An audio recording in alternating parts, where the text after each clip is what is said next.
very close with Tyson Kidd, TJ Wilson, everyone knows that. What do you think of his injury, and can you update us on what the status is? So one of the things, and we can go back to talking about the training with Tokyo Joe.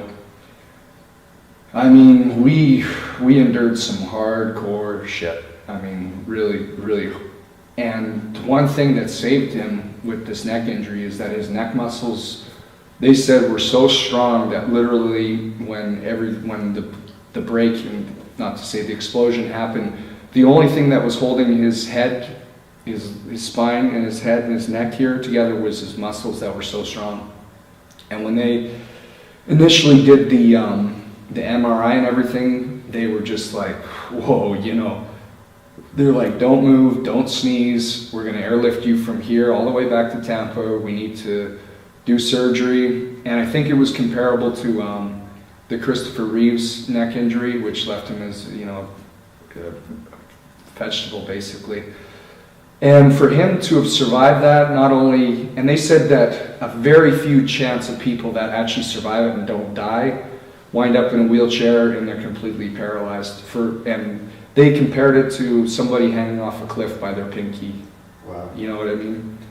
And for him to have survived that is just to say that, and that's a testament to him, and it's a testament to the training we endured to, his neck muscles are that strong to hold everything together.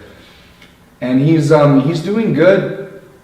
I was just down there earlier last month, and he's training. I actually introduced him to an awesome massage therapist named Jason Cairo, and he runs a website called livefreebu.com with Todd Swain up in Toronto, who actually was introduced to us by Edge.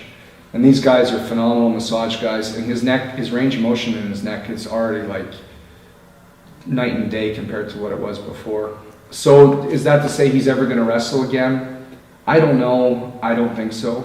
And that's not because of him. It's just there's a lot of, risk with him possibly if there's something happens or if he lands wrong, and he becomes basically a vegetable. So, and WWE, and to their credit, they're good with keeping things like with their rules nowadays and protecting talent from stuff like that. Because Brian Danielson, he's another kind of example that they won't let him back into the ring.